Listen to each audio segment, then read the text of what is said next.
Pengadilan Negeri Kelas 1A khusus Palembang menggelar sidang vonis terhadap 4 anak berhadapan dengan hukum yang melakukan pembunuhan dan pemerkosaan pada siswi SMP pada Kamis 10 Oktober 2024 siang. Dalam vonisnya, majelis hakim yang diketuai Edward menjatuhkan hukuman pada 3 ABH dengan 1 tahun menjalani pendidikan dan pelatihan di LPKS. Sementara ABH utama dijatuhi hukuman 10 tahun penjara.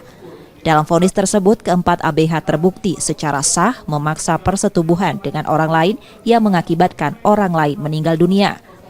Vonis tersebut lebih rendah dari tuntutan jaksa penuntut umum yang menuntut ABH utama hukuman mati. Menanggapi vonis tersebut, jaksa penuntut umum dan kuasa hukum 4 ABH masih pikir-pikir. Tidak bersalah keyakinan bahwa keempat para pelaku yang dituduhkan sebagai pembunuhan terhadap korban AA, kami merasakan kemungkinan mereka bukan pelakunya karena didasarkan pada pembuktian pada persidangan sebelumnya bahwa keempat terdakwa tersebut tidak terbukti. Sedangkan keluarga anak korban dan kuasa hukumnya kecewa dengan putusan tersebut. Yang kami sangat sayangkan jika memang harus ada tindakan upaya untuk seperti rehabilitasi seperti itu.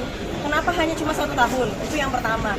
Yang kedua, mereka berempat itu terbukti menyatakan mereka melakukan kejahatan, mengakui, dan kita semua sama-sama dengarkan kejahatan apa yang mereka lakukan.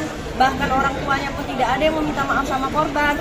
Mereka bikin demo, onar, dan lain-lain.